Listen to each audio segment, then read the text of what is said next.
نحمده ونصلي على رسوله الكريم اما بعد۔ معزز سامعین، سیرت النبی صلی اللہ علیہ وسلم پر بیانات کا سلسلہ جاری ہے۔ مختصراً انداز میں اہم واقعات کو آپ کی خدمت میں عرض کیا جا رہا ہے، اور سیرت کے بیانات کا مقصد یہ ہے کہ اللہ کرے ہمارے اندر آقا کی سچی پکی محبت پیدا ہو جائے، اور ایسی محبت پیدا ہو جائے جو ہم سے گناہوں کو چھڑا دے، ایسی محبت پیدا ہو جائے جو ہمیں عمل پر آمادہ کر دے، ایسی محبت ہمارے اندر پیدا ہو جائے جو ہمیں اتباع اور اطاعت کے راستے پر ڈال دے، ایسی محبت پیدا ہو جائے جو ہمارے مردہ دل کو زندہ کر دے، جو ہمارے سوئے ہوئے ضمیر کو جگا دے، اور ایسی محبت پیدا ہو جائے جس کے مقابلے میں ساری محبتیں اور ساری الفتیں اور سارے تعلقات ہیچ ہو جائیں۔ اسی سلسلے میں اب تک 15 بیانات ہو چکے ہیں۔ پچھلے بیان میں ہم نے غزوہ بنو مصطلق اور واقعہ افک کے بارے میں عرض کیا تھا، اور آج انشاءاللہ ہم صلح حدیبیہ کے متعلق عرض کریں گے۔ اللہ کے نبی صلی اللہ علیہ وسلم نے ایک خواب دیکھا، اور جس خواب کا ذکر اللہ پاک نے قرآن کریم میں بھی فرمایا ہے، لقد صدق اللہ رسولہ الرؤیا بالحق لتدخلن المسجد الحرام ان شاء اللہ آمنین محلقین رؤوسکم ومقصرین لا تخافون فعلم ما لم تعلموا فجعل من دون ذلك فتحا قریبا۔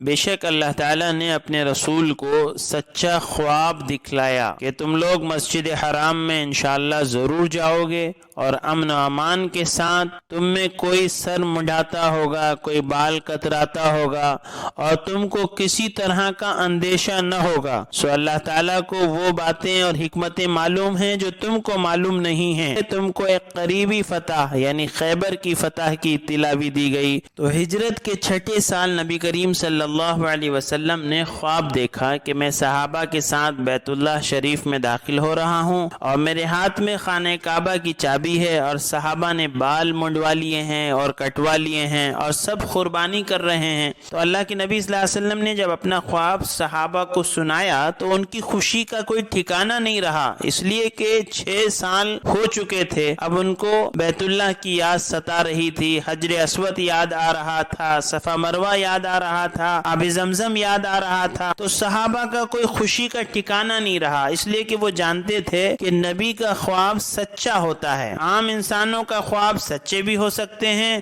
اور جھوٹے بھی ہو سکتے ہیں، اور ان کی تعبیر مختلف بھی ہو سکتی ہے۔ ممکن ہے خواب خوشی کا ہو اور غم ملے، ممکن ہے کہ خواب میں مال دکھے اور غریبی ہو جائے، اور ممکن ہے کہ خواب میں خوشی دکھے اور غم ہو جائے۔ تو یہ عام لوگوں کے خواب میں ہو سکتا ہے، لیکن نبی کا خواب وہ تو وحی کی طرح ہوتا ہے اور برحق ہوتا ہے۔ تو صحابہ خوش ہو گئے اور انہوں نے عمرے کی تیاریاں شروع کر دیں۔ نبی کریم صلی اللہ علیہ وسلم نے روانگی سے پہلے اپنے نابینا صحابی حضرت عبداللہ بن ام مکتوم رضی اللہ تعالیٰ عنہ کو مدینے میں اپنا نائب مقرر فرمایا، اور حضور اکرم صلی اللہ علیہ وسلم 1 ذی الحجہ 6 ہجری کو اپنی اونٹنی قصوہ پر سوار ہو کر مدینہ منورہ سے روانہ ہوئے، اور قربانی کے 70 اونٹ بھی آپ نے ساتھ لے لیے، اور تقریباً 1400 صحابہ بھی آپ کے ساتھ عمرے کے لیے تیار ہو گئے۔ اور عربوں کا قدیم دستور یہ تھا کہ احرام باندھ کر مکہ آنے والوں کو وہ روکتے نہیں تھے، لیکن یہاں کیا ہوا کہ اپنے قدیمی دستور کے خلاف قریش نے دارالندوہ میں میٹنگ کی اور جمع ہو کر قسم کھائی کہ ہم مسلمانوں کو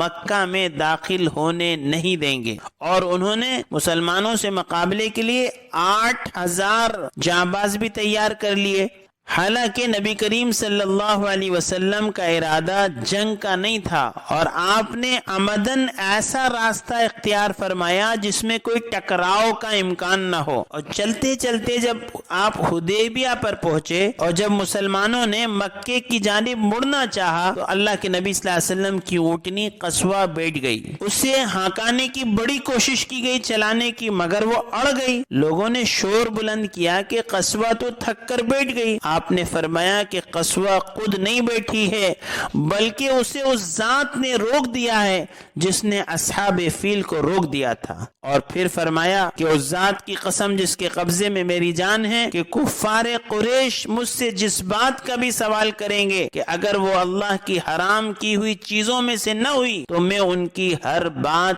منظور کر لوں گا۔ رسول اللہ صلی اللہ علیہ وسلم نے حدیبیہ میں پڑاؤ ڈال دیا اور مکہ تک یہ بات پہنچا دی کہ ہم صرف عمرے کی نیت سے آئے ہیں، لڑائی ہمارا مقصد نہیں ہے۔ ادھر بنو ثقیف کا سردار عروہ بن مسعود جو کہ ابو سفیان کا داماد بھی تھا، وہ حالات کا جائزہ لینے کے لیے مسلمانوں کے کیمپ میں آ پہنچا، اور اس نے آ کر کیا دیکھا کہ مسلمان احرام باندھے ہوئے ہیں اور ان کے قربانی کے جانور بھی ادھر ادھر پھر رہے ہیں، تو اسے یقین آ گیا کہ مسلمان لڑنے کے لیے نہیں آئے ہیں، اور یہی یقین اس نے قریش کو بھی دلانے کی کوشش کی۔ ساتھ ہی ساتھ اس نے قریش کو یہ بتایا کہ میں نے قیصر و کسریٰ کا دربار دیکھا ہے، میں نے روم اور فارس کا دربار دیکھا ہے، اور میں نے نجاشی کا دربار دیکھا ہے، اور بڑے بڑے درباروں کے ادب و احترام کے مناظر میں نے دیکھے ہیں، لیکن سچ کہتا ہوں کہ محمد صلی اللہ علیہ وسلم کے دربار کی بات ہی کچھ اور ہے۔ میں ادب اور احترام کے جو مناظر دیکھ کر آیا ہوں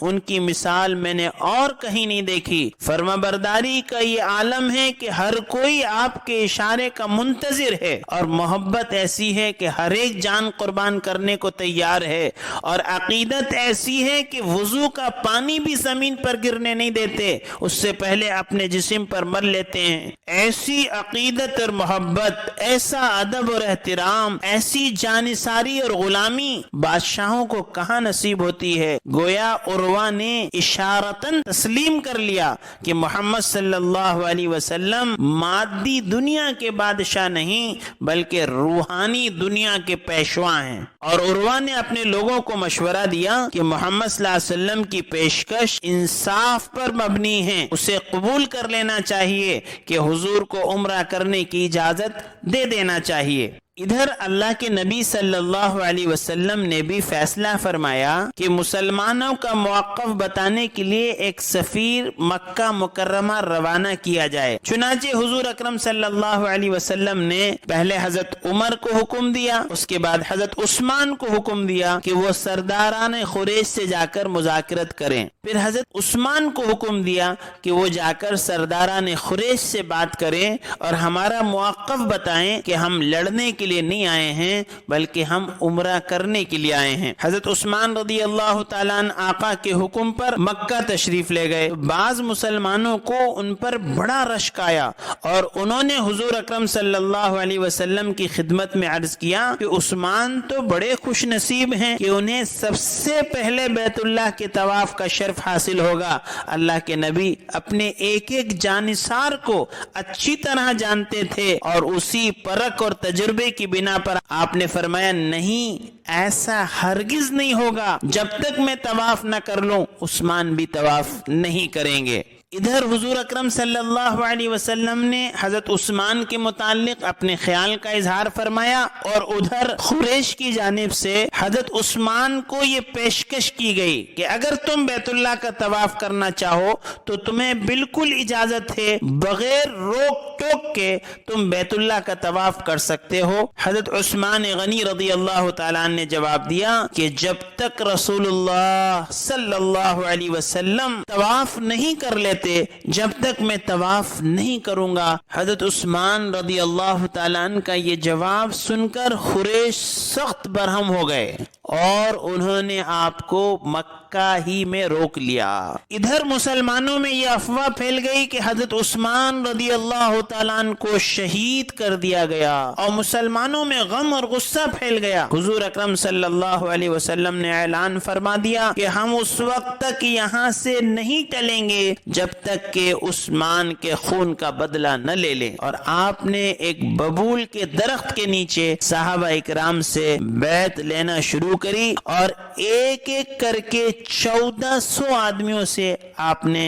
بیعت کی، اور آخر میں آپ نے اپنے سیدھے ہاتھ کو حضرت عثمان کا ہاتھ قرار دیا، اور پھر اس کو اپنے بائیں ہاتھ پر مار کر فرمایا کہ یہ عثمان کی بیعت ہے، اور اسی بیعت کو بیعت رضوان کہا جاتا ہے۔ اللہ پاک نے قرآن کریم میں اس کو بیان فرمایا، لَقَدْ رَضِيَ اللَّهُ عَنِ الْمُؤْمِنِينَ إِذْ يُبَايِعُونَكَ تَحْتَ الشَّجَرَةِ فَعَلِمَ مَا فِي قُلُوبِهِمْ فَأَنزَلَ السَّكِينَةَ عَلَيْهِمْ وَأَثَابَهُمْ فَتْحًا قَرِيبًا وَمَغَانِمَ كَثِيرَةً يَأْخُذُونَهَا وَكَانَ اللَّهُ عَزِيزًا حَكِيمًا۔ اللہ تعالیٰ ان مسلمانوں سے خوش ہوا کہ جبکہ یہ لوگ آپ سے درخت کے نیچے بیعت کر رہے تھے اور ان کے دلوں میں جو کچھ اخلاص اور عہد کو پورا کرنے کا عزم تھا اللہ کو وہ بھی معلوم تھا، اور اس وقت اللہ تعالیٰ نے ان کے دل میں اطمینان پیدا کر دیا جس سے ان کو خدا کا حکم ماننے میں ذرا پس و پیش اور تردد نہیں ہوا۔ اور یہ تو معنوی نعمتیں ہوئیں، اس کے ساتھ کچھ محسوس نعمتیں بھی دی گئیں جس میں معنوی نعمتیں بھی شامل ہیں۔ چنانچہ ان کو ایک فتح کی خبر دی گئی جو فتح خیبر ہے،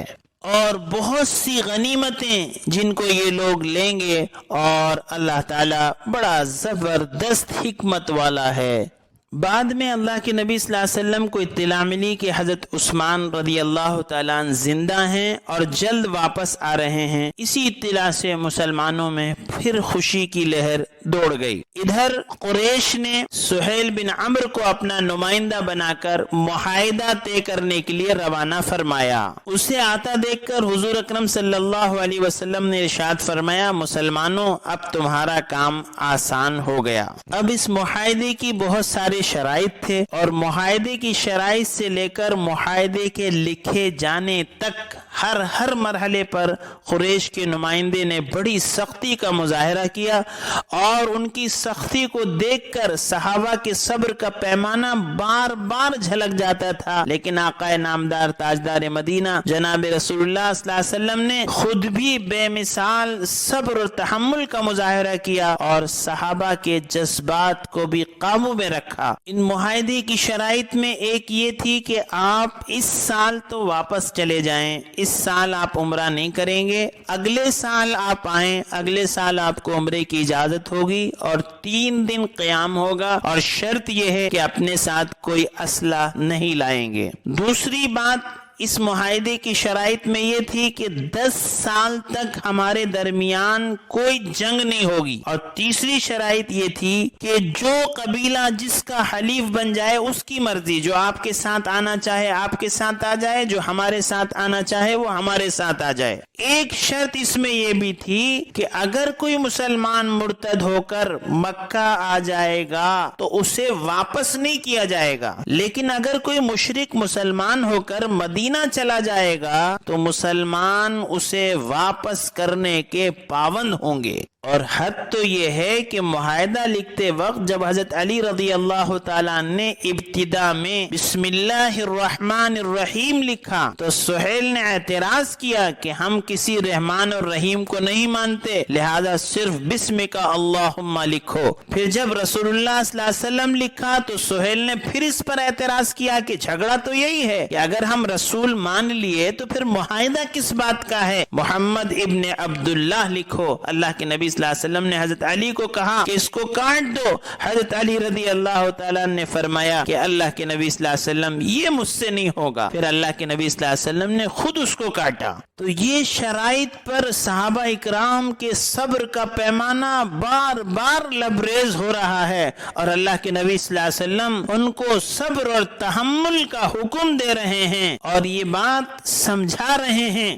کہ ہر جگہ جوش کی ضرورت نہیں ہوتی بلکہ ہوش کی بھی ضرورت ہوتی ہے۔ اللہ کے نبی صلی اللہ علیہ وسلم جو معاہدہ کر رہے ہیں وہ بظاہر دب کر کیا جا رہا ہے، لیکن بعد کے مورخین اور تجزیہ نگاروں نے تسلیم کیا کہ نبی کریم صلی اللہ علیہ وسلم نے صلح حدیبیہ میں جو معاہدہ کیا وہ آپ کی خارجی سیاست کا شاہکار تھا۔ یہ پہلا موقع تھا جب قریش مکہ نے مسلمانوں کو ایک ہم پلہ طاقت تسلیم کرتے ہوئے اس کے ساتھ مذاکرات کیے اور 10 سال تک جنگ نہ کرنے کا معاہدہ کیا، اور حج، عمرہ یا تجارت کے لیے مکہ آنے والے مسلمانوں کی حفاظت کا وعدہ کیا۔ ابھی معاہدہ لکھا ہی جا رہا تھا کہ سہیل کے صاحبزادے حضرت ابو جندل رضی اللہ تعالیٰ عنہ زخموں سے چور اور زنجیروں میں جکڑے ہوئے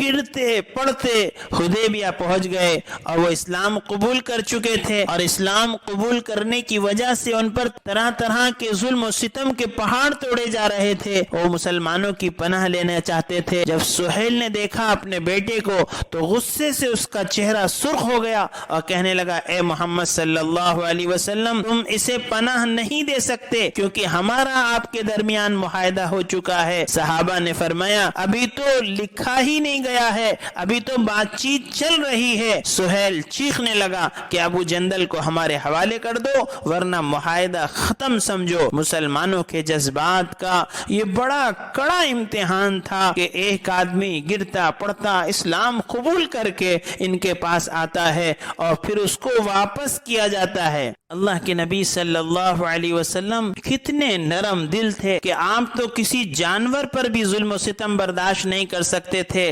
سوچئے اللہ کے نبی صلی اللہ علیہ وسلم پر کیا گزر رہی ہوگی کہ جب آپ نے اپنے سچے چاہنے والے ابو جندل کو ان کے حوالے کیا ہوگا، لیکن آپ نے صبر سے کام لیا اور اپنی امت کو بھی بتایا کہ بعض اوقات عظیم تر مصلحتوں کے خاطر جذبات کو دبانا پڑتا ہے۔ جو لوگ ہر وقت اینٹ کا جواب پتھر سے دینے کی فکر میں رہتے ہیں وہ خود بھی ڈوبتے ہیں اور اپنی قوم کو بھی لے کر ڈوبتے ہیں۔ صبر کے علاوہ اس قربانی میں ایک اور جذبہ بھی کار فرما تھا، اور وہ یہ تھا کہ وعدے کی پاسداری۔ جب اللہ کے نبی صلی اللہ علیہ وسلم نے اگرچہ کہ معاہدہ لکھا نہیں گیا ہے لیکن جب زبانی بات ہو چکی ہے تو وہ بھی وعدہ ہے۔ اگر آپ ابو جندل کو روکنے پر اڑ جاتے تو ممکن تھا کہ آپ پر وعدہ خلافی کا الزام لگایا جاتا۔ رسول اللہ صلی اللہ علیہ وسلم نے اس نازک ترین موقع پر بھی اپنے وعدے کو پورا فرمایا، اور حضرت ابو جندل رضی اللہ تعالیٰ عنہ کو واپس جاتے دیکھ مسلمانوں کی آنکھوں سے آنسو جاری تھے مگر ان کی زبانیں خاموش تھیں۔ البتہ حضرت عمر بن خطاب رضی اللہ تعالیٰ عنہ خاموش نہ رہ سکے اور وہ سر جھکائے دربار رسالت میں حاضر ہوئے اور عرض کیا، یا رسول اللہ صلی اللہ علیہ وسلم، کیا آپ نبی برحق نہیں ہیں؟ فرمایا کہ میں نبی برحق ہوں۔ عرض کیا، کیا ہم حق پر نہیں ہیں؟ آپ صلی اللہ علیہ وسلم نے فرمایا، ہم حق پر ہیں۔ عرض کیا کہ پھر ہم یہ ذلت آمیز معاہدہ کیوں قبول کر رہے ہیں؟ آپ نے فرمایا، اے ابن خطاب، میں اللہ کا رسول ہوں، میں وہی کرتا ہوں جو اللہ کا حکم ہوتا ہے، میرا عمل ضائع نہیں جائے گا۔ عرض کیا کہ آپ نے فرمایا تھا کہ ہم بیت اللہ کا طواف کریں گے۔ آپ نے فرمایا، میں نے یہ تو نہیں کہا تھا کہ یہ سب کچھ اسی سال ہوگا۔ اے عمر، غم نہ کرو، تم ضرور بیت اللہ کا طواف کرو گے۔ حضرت عمر رضی اللہ تعالیٰ عنہ سر جھکا کر واپس چلے آئے، لیکن قلبی جذبات نے ان کو چین سے بیٹھنے نہیں دیا، اور پھر وہ حضرت ابو بکر صدیق رضی اللہ تعالیٰ عنہ کی خدمت میں جا پہنچے، اور یہ سارے سوالات جو حضور سے کیے تھے وہی سوال حضرت ابو بکر رضی اللہ تعالیٰ عنہ سے کیے، اور انہوں نے بھی وہی جواب دیے جو اللہ کے نبی صلی اللہ علیہ وسلم نے جواب دیے تھے۔ جب معاہدہ مکمل ہو گیا گواہوں کے دستخط بھی ہو گئے، تو نبی کریم صلی اللہ علیہ وسلم نے فرمایا کہ قربانی کے جانور ذبح کر دو، سر منڈوا لو، احرام اتار دو۔ صحابہ پر تو حزن و ملال کی کچھ ایسی کیفیت طاری تھی کہ ایک شخص بھی نہ اٹھا۔ دوسری اور تیسری بار اعلان کیا گیا مگر کوئی تیار نہ ہوا۔ غالباً صحابہ سمجھ رہے ہوں گے کہ شاید یہ حکم منسوخ ہو جائے گا اور ہمیں عمرہ کرنے کی اجازت مل جائے گی، کہ عمرہ کیے بغیر واپس لوٹ جانا ان کی سمجھ میں نہیں آ رہا تھا۔ اور مکے کی تاریخ میں بھی یہ بات تھی کہ کسی کو عمرہ کرنے سے کسی دشمن کو بھی نہیں روکا جاتا تھا۔ آج پہلی بار قریش نے اپنی روایت اور مکے کی تاریخ کو مسخ کرنے کی کوشش کی تھی۔ تو صحابہ اکرام رضی اللہ عنہم کی طبیعتوں پر ایک تو عمرہ کیے بغیر واپس لوٹنے کا بوجھ تھا، اور دوسری جانب وہ معاہدہ جو صلح حدیبیہ کے نام سے ہے کہ کیسے عجیب و غریب شرائط اس میں ہیں، لیکن رسول اللہ صلی اللہ علیہ وسلم کے ارشاد کے باوجود کسی نے بھی قربانی اور حلق کے لیے تیار نہ ہوئے۔ تو حضور اکرم صلی اللہ علیہ وسلم کے لیے یہ بالکل نیا تجربہ تھا کہ جو لوگ تعمیل حکم میں گردنیں کٹوانے کے لیے آمادہ رہتے ہیں وہ آج بال کٹوانے سے ہچکچا رہے ہیں۔ اللہ کے نبی صلی اللہ علیہ وسلم ام سلمہ رضی اللہ تعالی عنہ کے خیمے میں تشریف لے گئے، تو حضرت ام سلمہ رضی اللہ تعالی عنہ نے دیکھا کہ اللہ کے نبی صلی اللہ علیہ وسلم کچھ غمگین ہیں۔ حضرت ام سلمہ رضی اللہ تعالی عنہ نے اللہ کے نبی صلی اللہ علیہ وسلم سے عرض کیا کہ صحابہ بھی انسان ہیں، پے در پہ واقعات نے ان کو صدمہ پہنچایا ہے، وہ تو طواف کعبہ کی نیت سے آئے تھے اور قریش نے انہیں زیارت کعبہ کی اجازت نہیں دی، اور صلح کے شرائط بھی ان کے توقع کے مطابق نہیں ہیں۔ بہتر یہ ہے کہ آپ انہیں کچھ کہنے کے بجائے خود اپنے اونٹ کی قربانی کیجئے اور سر بھی منڈوا دیجئے۔ آپ نے اس مشورے پر عمل کیا تو صحابہ کی سمجھ میں آ گیا کہ اب یہ حکم منسوخ نہیں ہو سکتا، اس لیے کہ اللہ کے نبی صلی اللہ علیہ وسلم نے قربانی کر دی ہے، احرام اتار دیا ہے اور اپنے بال منڈوا لیے ہیں۔ تو پھر صحابہ اٹھے اور جلدی ایک دوسرے کے بال مونڈنے لگے اور اپنے جانوروں کو ذبح کیا۔ تو آقا کی حکم کی تعمیل میں صحابہ سے اگر کچھ تاخیر ہوئی تو وہ جذباتی کیفیت اور حکم میں تبدیلی کی توقع کی وجہ سے تھی، ورنہ صحابہ تو اتباع کے پتلے اور اطاعت کے پیکر تھے۔ اس لیے اللہ کے نبی صلی اللہ علیہ وسلم نے بھی ناراضگی کا اظہار فرمانے کے بجائے ان کے لیے دعا فرمائی کہ اے اللہ سر مڈانے والوں کی مغفرت فرما، اور یہ دعا آپ نے 3 مرتبہ فرمائی۔ صحابہ نے عرض کیا اے اللہ کے نبی بال کٹوانے والوں کے لیے بھی دعا فرما دیں، چنانچہ آپ نے 4تھی بار ان کے لیے بھی دعا فرمائی۔ مسلمانوں نے 2 ہفتے حدیبیہ میں گزارے اور یہ 2 ہفتے ان پر 2 سالوں سے بھی زیادہ بھاری تھے۔ انہیں زیارت کعبہ سے محروم رکھا گیا تھا اور صلح نامہ میں ایسی شرائط لگا دی گئی تھی جو ان کی توقعات کے بالکل خلاف تھیں۔ اس لیے بعض لوگ اپنے آپ کو ناکام اور شکست سمجھ رہے تھے، لیکن راستے میں ہی سورہ فتح نازل ہوئی اور اللہ نے اعلان فرمایا إِنَّا فَتَحْنَا لَكَ فَتْحًا مُبِينًا لِيَغْفِرَ لَكَ اللَّهُ مَا تَقَدَّمَ مِن ذَنبِكَ وَمَا تَأَخَّرَ وَيُتِمَّ نِعْمَتَهُ عَلَيْكَ وَيَهْدِيَكَ صِرَاطًا مُسْتَقِيمًا وَيَنصُرَكَ اللَّهُ نَصْرًا عَزِيزًا۔ تو صحابہ اپنی شکست اور ناکامی محسوس کر رہے تھے اور یہاں اللہ نے اس کو فتح قرار دیا۔ حضور اکرم صلی اللہ علیہ وسلم نے صحابہ کے سامنے جب سورہ فتح کی یہ تلاوت فرمائی تو وہ حیران رہ گئے کہ اس صلح کو فتح کیسے کہا گیا ہے، لیکن بعد کے حالات نے یہ ثابت کر دیا کہ یہ واقعی فتح تھی۔ یہ پہلا موقع تھا جب مشرکین نے مسلمانوں کو برابر کی صداقت تسلیم کرتے ہوئے ان سے بات چیت کی، اور اس صلح کے ذریعے آپ نے 10 سال تک کے لیے مشرکین کے ہاتھ باندھ دیے۔ اب نہ تو وہ خود مسلمانوں پر حملہ آور ہو سکتے تھے اور نہ کسی حملہ آور کی مدد کر سکتے تھے، اور اس صلح کے ذریعے سے آپ نے قریش اور یہود کو الگ الگ کر دیا، ورنہ ہوتا یہ تھا کہ سازش اور سرمایہ یہودیوں کا ہوتا تھا اور بازو قریش کے استعمال ہوتے تھے۔ تو صلح حدیبیہ کے نتیجے میں ایک پرامن ماحول پیدا ہوا، اور پھر اللہ کے نبی صلی اللہ علیہ وسلم نے مختلف سرداروں اور حکمرانوں کو تبلیغی خطوط لکھے، اور اس طرح سے اسلام کی آواز دور دور تک پہنچ گئی۔ اور اس پرامن ماحول کا ایک اور بڑا فائدہ یہ ہوا کہ اس کی وجہ سے کفار کا مسلمانوں سے میل جول ہوا، اور انہیں مسلمانوں کو قریب سے دیکھنے کا موقع ملا۔ مسلمانوں کے اخلاق اور معاملات دیکھ کر ہزاروں لوگ حلقہ اسلام میں داخل ہوئے۔ حضرت خالد بن ولید، حضرت عمر بن عاص، حضرت عثمان بن ابی طلحہ، حضرت حاتم بن عدی، یہ سب اسی زمانے میں مسلمان ہوئے۔ اللہ پاک نے سورہ بقر میں فرمایا وَعَسَىٰ أَن تَكْرَهُوا شَيْئًا وَهُوَ خَيْرٌ لَكُمْ وَعَسَىٰ أَن تُحِبُّوا شَيْئًا